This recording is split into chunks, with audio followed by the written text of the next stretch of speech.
L'Afrique, longtemps dépendante du dollar américain, se prépare à une révolution financière. En juin 2025, un réseau panafricain a été lancé pour permettre aux pays africains de commercer directement en utilisant leur monnaie locale. Ibrahim Traoré, un économiste influent et défenseur de l'indépendance financière de l'Afrique, a été au cœur de ce projet historique. Ce changement majeur pourrait-il marquer la fin de la domination du dollar sur le continent? Quels sont les véritables enjeux de cette transformation pour l'Afrique et le monde? L'Afrique, après des décennies de dépendance au système monétaire mondial dominé par le dollar, s'apprête à prendre un tournant décisif. Le lancement du système de paiement panafricain représente bien plus qu'une simple avancée technique. C'est un pas vers l'autonomie économique, un défi direct aux puissances occidentales qui ont longtemps contrôlé les flux et financiers du continent. Ce projet, porté par des leaders comme Ibrahim Traoré, pourrait permettre à l'Afrique d'économiser des milliards de dollars chaque année en frais bancaires et de libérer le continent de l'emprise du dollar. Mais derrière cette promesse de liberté financière, les risques sont également présents. Les pays africains sont-ils prêts à gérer cette transition complexe? Les infrastructures locales seront-elles à la hauteur de l'ambition du projet? Et quel sera l'impact sur les relations économiques mondiales, en particulier avec les grandes puissances qui risquent de voir leur hégémonie monétaire remise en question? Ce changement pourrait redéfinir l'équilibre financier mondial, mais sa réussite dépendra de la capacité de l'Afrique à surmonter de nombreux défis.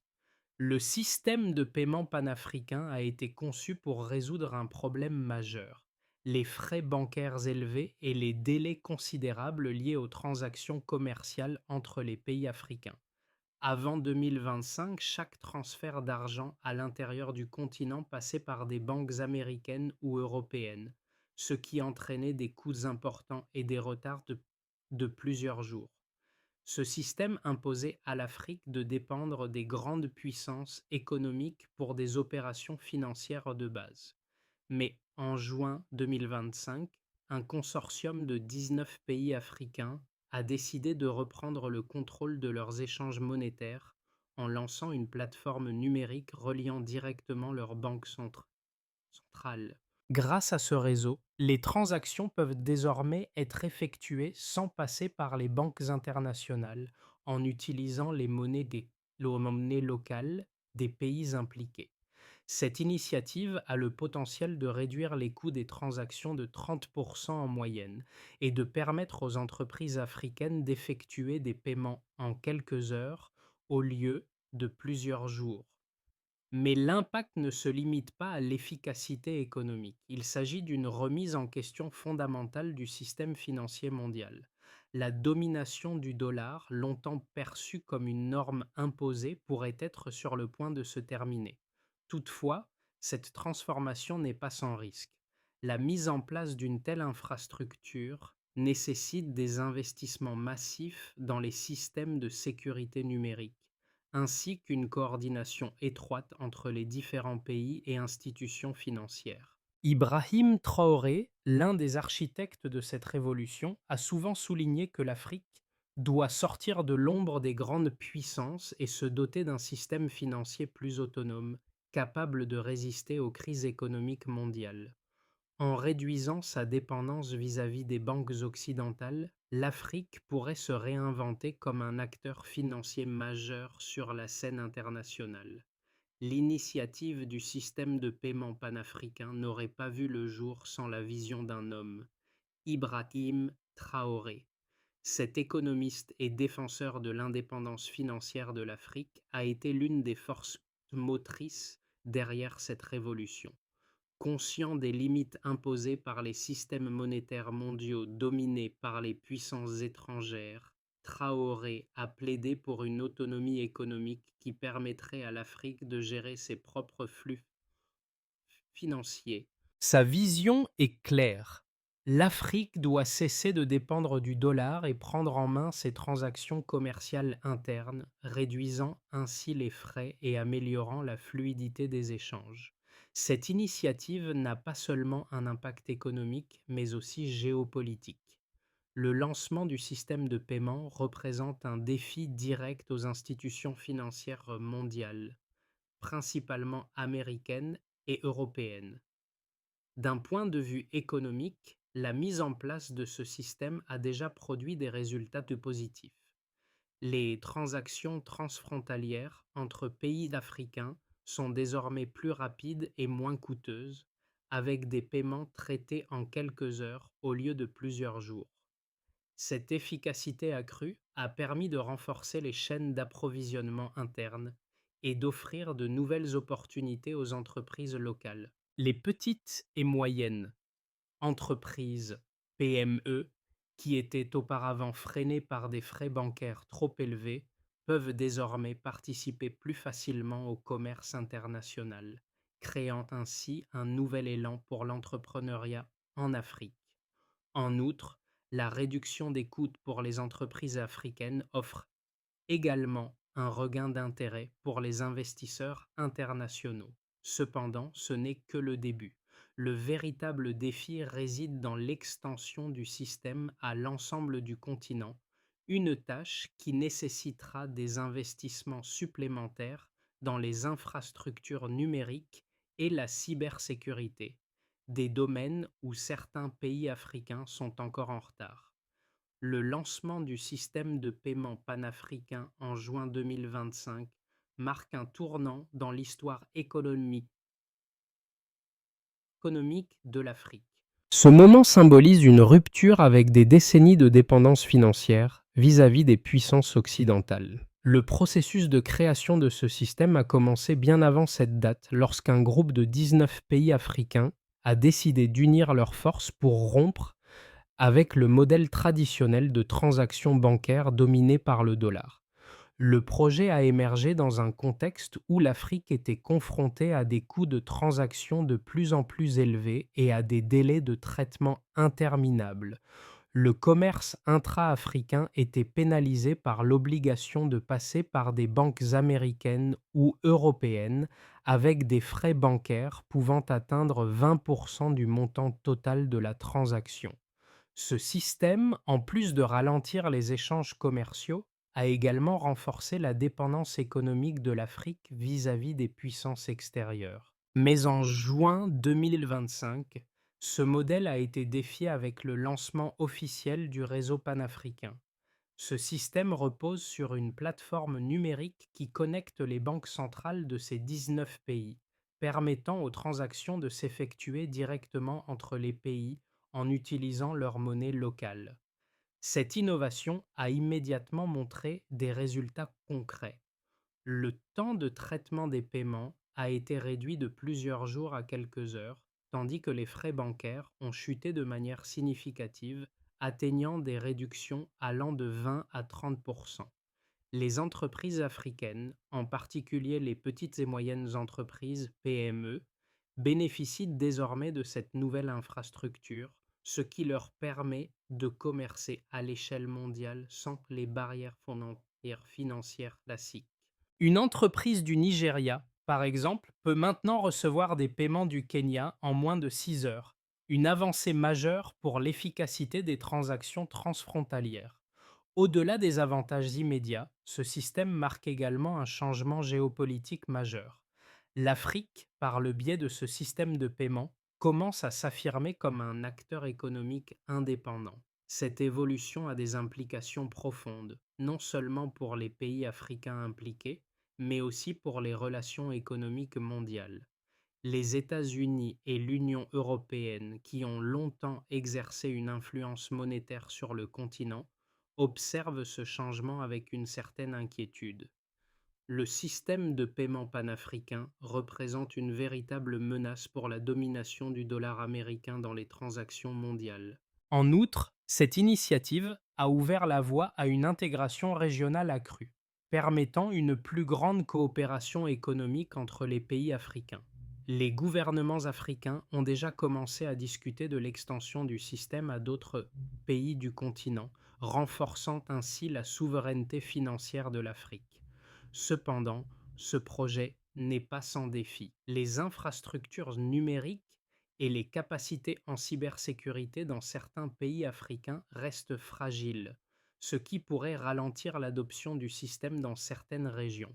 Malgré ces obstacles, le système de paiement panafricain représente un pas décisif vers une Afrique économiquement autonome.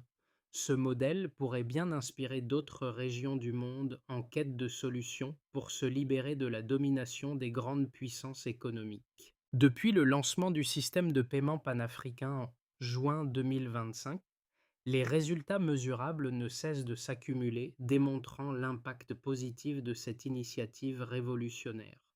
L'un des premiers résultats visibles est la réduction des coûts de transaction. Avant l'implémentation de ce système, chaque transaction intra-africaine impliquait des frais bancaires considérables, souvent supérieurs à 20%. Les entreprises africaines étaient contraintes de payer des frais élevés pour des paiements effectués à travers des banques internationales, sans compter le temps nécessaire pour effectuer ces transactions.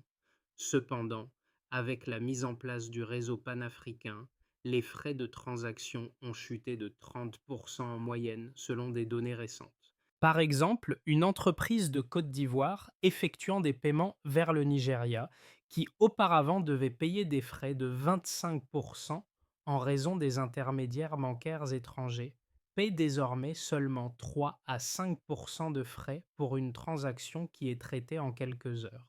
Cette réduction des coûts a un impact direct sur la compétitivité des entreprises africaines, en particulier les petites et moyennes entreprises PME, qui étaient souvent exclues des échanges internationaux en raison de frais trop élevés. Un autre élément quantifiable est la rapidité des paiements. Avant le système de paiement panafricain, une transaction entre deux pays africains pouvait prendre jusqu'à 5 jours ouvrables en raison de l'obligation de passer par des banques internationales situées à New York ou Londres. Aujourd'hui, le même transfert de fonds peut être traité en moins de 6 heures. Ce gain de temps améliore considérablement la fluidité du commerce intra-africain, permettant aux entreprises de réagir plus rapidement aux fluctuations du marché et d'optimiser leur chaîne d'approvisionnement. De plus, ce système a des répercussions macroéconomiques plus larges. Selon des estimations de la Banque africaine de développement, la mise en œuvre du système pourrait permettre à l'Afrique d'économiser jusqu'à 5 milliards de dollars par an en frais bancaires et en conversion de devises. Cette somme représente une économie considérable qui pourrait être réinvestie dans le développement d'infrastructures locales, dans l'amélioration des services sociaux et dans le soutien aux entreprises locales. En outre, l'adoption de ce système de paiement a entraîné un changement dans la dynamique des investissements étrangers. De nombreux investisseurs internationaux ont exprimé un intérêt croissant pour les pays africains participants, attirés par la réduction des coûts de transaction et l'augmentation de l'efficacité du commerce intra-africain. Cela offre aux entreprises africaines une plus grande visibilité sur le marché mondial et ouvre de nouvelles opportunités de partenariat. Il est également intéressant de noter que ce système, en réduisant la dépendance vis-à-vis du dollar américain, protège les économies africaines des fluctuations monétaires mondiales. Avant l'instauration du système, les pays africains étaient fortement vulnérables aux variations des taux de change du dollar, ce qui affectait la stabilité économique du continent. Désormais, l'utilisation des monnaies locales dans les transactions commerciales intra-africaines permet au pays d'atténuer les risques liés aux fluctuations du dollar, offrant ainsi une plus grande stabilité économique à long terme. Ces résultats quantifiables montrent non seulement l'efficacité du système de paiement panafricain, mais aussi son potentiel à transformer profondément l'économie africaine. Cependant, pour que cette transformation se pérennise, il est crucial que les pays africains continuent à investir dans les infrastructures numériques et à renforcer la sécurité du système. Si ces défis sont relevés, le système de paiement panafricain pourrait bien devenir un modèle à suivre pour d'autres régions du monde. Le système de paiement panafricain a déjà montré des résultats du positif, mais comme toute révolution, il suscite également des critiques et des préoccupations. Certains économistes affirment que bien que l'initiative soit prometteuse, elle comporte des risques inhérents. L'un des principaux défis soulevés est celui de la cybersécurité.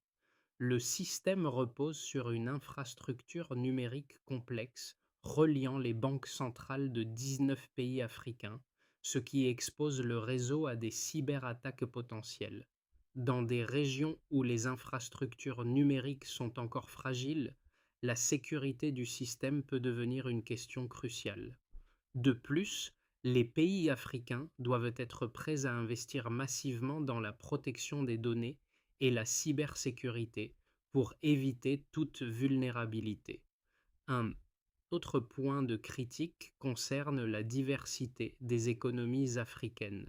Bien que le système de paiement panafricain soit conçu pour fonctionner entre des pays aux économies variées, certaines nations africaines sont encore confrontées à des défis économiques majeurs, notamment des infrastructures bancaires insuffisantes et des systèmes financiers peu développés. Ces inégalités pourraient ralentir l'adoption du système dans certains pays, créant ainsi un fossé entre les nations les plus avancées et celles encore en développement. Cependant, ces critiques doivent être nuancées par le fait que le système a le potentiel de réduire les inégalités économiques à long terme. En facilitant les transactions entre les pays, le système permet aux petites entreprises, souvent exclues du commerce international, d'accéder plus facilement aux marchés mondiaux. Par exemple, une entreprise en Côte d'Ivoire peut désormais vendre ses produits en Afrique du Sud et recevoir des paiements rapidement, ce qui améliore la fluidité de son activité.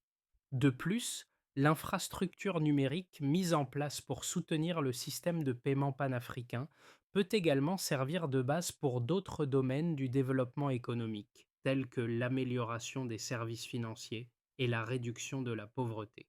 Un autre argument en faveur du système est sa capacité à libérer les pays africains de la domination monétaire des puissances occidentales.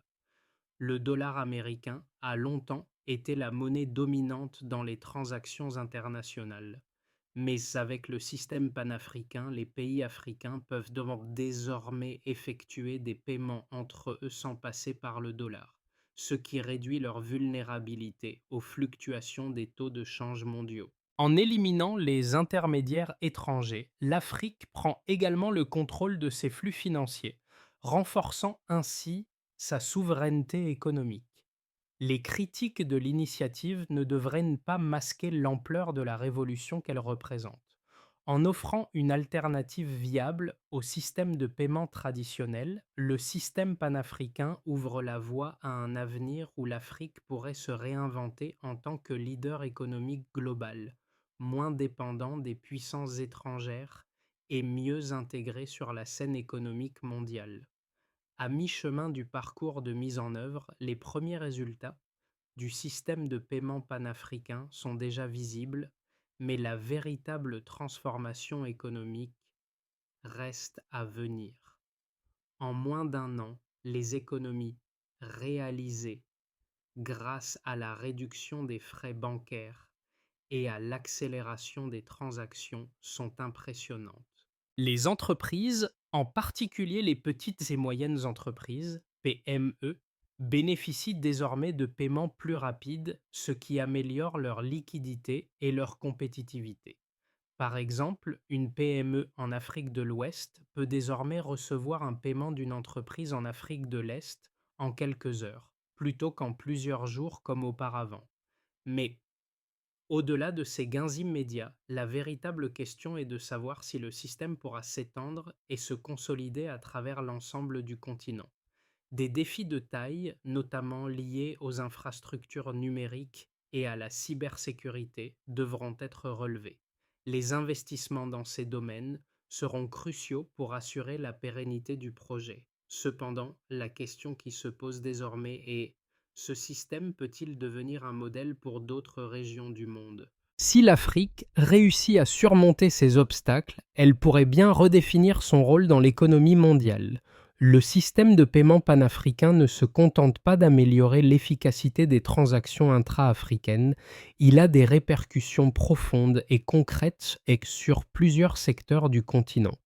Pour les entreprises, la réduction des coûts de transaction est un changement majeur. Avant l'instauration de ce système, des entreprises africaines, surtout des PME, étaient exclues du commerce international en raison des frais bancaires exorbitants et des délais de paiement interminables. Ces obstacles freinaient leur compétitivité et les empêchaient d'accéder à de nouveaux marchés. Aujourd'hui, grâce au réseau panafricain, ces entreprises peuvent réaliser des paiements instantanés à moindre coût, ouvrant ainsi de nouvelles perspectives pour leur croissance. Par exemple, un producteur de cacao en Côte d'Ivoire peut désormais exporter ses produits vers le Nigeria et recevoir les paiements en réel, ce qui lui permet de réinvestir rapidement dans sa production. L'impact sur la chaîne d'approvisionnement en Afrique est également considérable. Les délais de paiement raccourcis permettent une circulation plus fluide des biens et services à travers le continent. Cela pourrait potentiellement stimuler la production locale et encourager des investissements dans des secteurs clés comme l'agriculture, l'industrie manufacturière et les services technologiques. En outre, ce système offre un moyen de réduire la dépendance des économies africaines vis-à-vis du dollar américain, qui a longtemps dominé les transactions internationales. En utilisant leur propre monnaie locale, les pays africains prennent le contrôle de leurs flux financiers, réduisant ainsi leur vulnérabilité aux fluctuations des taux de change mondiaux. Cela pourrait contribuer à renforcer la stabilité économique du continent, en particulier en période de crise économique mondiale. L'adoption de ce système a également des implications géopolitiques. L'Afrique commence à se positionner comme un acteur économique autonome, capable de prendre ses propres décisions financières sans l'influence des grandes puissances. Ce changement de paradigme pourrait avoir des répercussions sur la manière dont le reste du monde perçoit l'Afrique, non seulement comme un marché de consommation, mais aussi comme un centre d'innovation et de leadership économique. Cependant, l'extension du système à l'ensemble du continent nécessitera des investissements continus dans les infrastructures numériques et une gestion rigoureuse des défis liés à la cybersécurité. Pour que ce système soit véritablement durable, les pays africains devront renforcer leur coopération et leur engagement envers l'initiative. Les bénéfices ne se limiteront pas aux entreprises et aux gouvernements. Les citoyens africains, notamment les petites entreprises et les entrepreneurs locaux, bénéficieront également de ce système. Le développement de nouvelles technologies et l'intégration de services financiers numériques permettront d'inclure davantage de personnes dans l'économie formelle tout en contribuant à la réduction des inégalités économiques et sociales sur le continent. À mesure que ce système se développe, il pourrait également encourager d'autres régions du monde à adopter des solutions similaires, contribuant ainsi à un nouvel équilibre économique mondial où les pays émergents prennent une place plus centrale dans les échanges mondiaux. À mesure que le système de paiement panafricain se déploie, plusieurs scénarios peuvent émerger pour les 6 à 12 prochains mois, chacun influencé par l'adhésion croissante ou les obstacles imprévus. Dans un scénario de base, on peut envisager une adoption stable et continue du système par les pays africains participants. Au fur et à mesure que de nouvelles nations rejoignent le réseau, le système de paiement gagnerait en efficacité et en interopérabilité. L'infrastructure numérique, bien que fragile dans certains pays, serait renforcée grâce aux investissements soutenus des gouvernements africains et des acteurs privés. À terme, les économies réalisées grâce à la réduction des frais bancaires pourraient dépasser les prévisions initiales de 5 milliards de dollars par an et l'efficacité accrue des transactions serait un atout majeur pour le développement des PME à travers le continent. Dans cette configuration, l'Afrique renforcerait sa position de leader en matière d'innovation financière, attirant des investissements internationaux et consolidant son indépendance économique face aux puissances occidentales. Dans un scénario plus optimiste, on pourrait voir une adoption rapide et une expansion au-delà des 19 pays déjà impliqués. D'autres pays africains, attirés par les avantages économiques du système, décideraient d'intégrer rapidement le réseau, contribuant ainsi à l'extension géographique du projet. L'optimisme pourrait également résulter d'une plus grande coopération régionale, avec des institutions financières africaines collaborant davantage pour améliorer la sécurité et la résilience du système. Si ce scénario se réalise, l'Afrique pourrait se positionner comme un modèle de souveraineté monétaire, attirant l'attention des autres régions du monde, en particulier du Sud global, désireuses de suivre cette voie. Dans un scénario plus pessimiste, il faut aussi envisager que les défis techniques, notamment la cybersécurité, et les inégalités économiques persistantes entre les pays africains pourraient ralentir l'adoption du système, en particulier dans les régions les moins développées. Les obstacles politiques et les résistances internes au sein des gouvernements africains pourraient également ralentir la mise en œuvre du projet. De plus, l'opposition des grandes puissances économiques, qui voient d'un mauvais œil la remise en question du dollar comme monnaie de référence, pourrait entraîner des sanctions économiques ou d'autres formes de pression. Si ces défis ne sont pas surmontés, l'adoption du système pourrait être plus lente que prévu et son impact limité.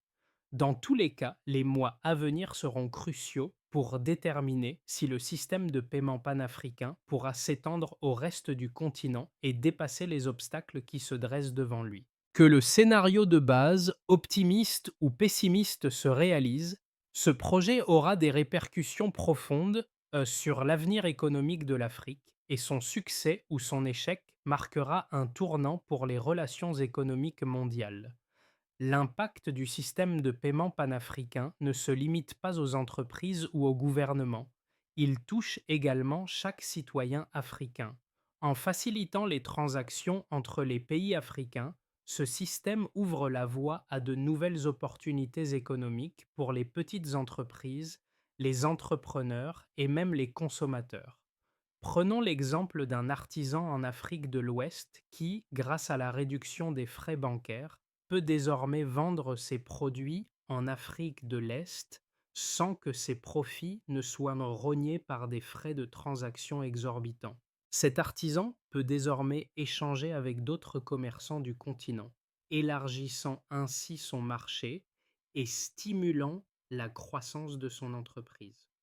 Ce système permet à des milliers de petites entreprises de se connecter à un réseau économique plus vaste et d'accéder à de nouvelles opportunités qu'elles n'avaient pas avant. En outre, la simplification des paiements et la réduction des délais de traitement offrent un avantage considérable pour les consommateurs. Les transactions rapides et à faible coût favorisent la circulation des biens et des services à travers le continent, ce qui se traduit par une plus grande accessibilité des produits et une baisse des prix pour les consommateurs. Pour les pays qui connaissent des défis économiques, cette nouvelle infrastructure devient également un levier important pour améliorer leur compétitivité. Par exemple, les économies locales peuvent se renforcer grâce à des transactions plus fluides et plus rentables, permettant aux entreprises de fonctionner de manière plus efficace et de participer pleinement à l'économie mondiale. Les jeunes entrepreneurs, souvent limités par les barrières financières, trouvent un terrain propice à l'innovation et à la croissance. Cette nouvelle dynamique pourrait, à long terme, contribuer à un changement de mentalité à travers le continent, celui où l'Afrique cesse d'être perçue comme un marché périphérique et devient un acteur majeur de l'économie mondiale. Pour que le système de paiement panafricain devienne une solution pérenne, plusieurs étapes clés doivent être franchies. La première étape est de renforcer les infrastructures numériques des pays africains. Bien que Certains pays aient déjà commencé à investir dans des technologies avancées, d'autres doivent encore rattraper leur retard. Il est crucial que les gouvernements africains collaborent avec les entreprises technologiques locales et internationales pour mettre en place des plateformes sécurisées capables de gérer le volume élevé de transactions. Une fois les infrastructures solidifiées, l'étape suivante consiste à garantir la cybersécurité du système. La protection des données des utilisateurs et la sécurité des transactions doivent être des priorités absolues. Les pays africains devront investir dans des systèmes de sécurité robustes et des formations pour le personnel technique afin de prévenir les cyberattaques. La coopération entre les banques centrales et les institutions financières sera également essentielle pour garantir une intégration fluide du système dans chaque pays. En parallèle, il est important d'assurer la formation des utilisateurs. Les petites et moyennes entreprises, en particulier, doivent être formées à l'utilisation du système de paiement afin de maximiser son impact. Les gouvernements doivent travailler main dans la main avec les chambres de commerce et les associations d'entrepreneurs pour organiser des programmes de formation. Enfin, l'extension du système à de nouveaux pays africains doit se faire progressivement, en prenant en compte les capacités de chaque nation à s'adapter à cette nouvelle technologie. L'adhésion des pays doit être facilitée par des incitations économiques et des partenariats stratégiques. Si ces étapes sont suivies, le système de paiement panafricain pourrait devenir un modèle pour d'autres régions du monde et l'Afrique pourrait se redéfinir comme un acteur autonome dans l'économie mondiale. Le lancement du système de paiement panafricain soutenu par la vision d'Ibrahim Traoré n'est pas simplement un progrès technologique mais une déclaration puissante de souveraineté économique. À travers ce projet, l'Afrique commence à prendre son avenir en main, brisant les chaînes d'une dépendance historique aux puissances monétaires étrangères. Ce changement radical offre une nouvelle perspective pour les entreprises, les gouvernements et les citoyens du continent. Mais au-delà des chiffres et des résultats immédiats, ce système incarne un rêve partagé par des millions d'Africains, celui d'une Afrique capable de se gouverner elle-même économiquement, de choisir ses partenaires, de définir ses priorités et de bâtir son propre avenir. L'histoire du continent, marquée par des luttes pour l'indépendance, prend une nouvelle tournure avec cette avancée. Ibrahim Traoré, en étant l'un des principaux moteurs de cette révolution, rappelle à chacun que la véritable indépendance de l'Afrique passe par la maîtrise de ses finances et de ses transactions. Ce n'est pas seulement une victoire technique, c'est une victoire pour toute une génération d'Africains qui voient pour la première fois un avenir où ils prennent pleinement le contrôle de leur destin économique. L'Afrique se trouve à un carrefour historique et le lancement du système de paiement panafricain pourrait bien être le premier pas vers une transformation radicale de son économie. Alors que les pays du continent font face à des défis immenses, cette initiative offre une lueur d'espoir, la possibilité de se libérer de la domination financière mondiale. Mais cette révolution ne pourra être pleinement réalisée que si chaque acteur, qu'il soit gouvernement, entreprise ou citoyen, prend part à ce changement. Les gouvernements doivent continuer à investir dans les infrastructures et à favoriser l'adoption du système à travers des politiques adaptées. Les entreprises doivent s'engager à adopter cette nouvelle technologie, à explorer de nouveaux marchés et à réinventer leurs modèles économiques. Et les citoyens, en particulier les jeunes entrepreneurs, doivent saisir les opportunités offertes par ce système pour innover et participer activement à la construction d'une Afrique plus autonome et prospère. L'avenir de l'Afrique se construit aujourd'hui et chacun de nous peut être un acteur clé de ce changement. Partagez vos idées, engagez-vous et soyez à l'avant-garde de cette révolution économique.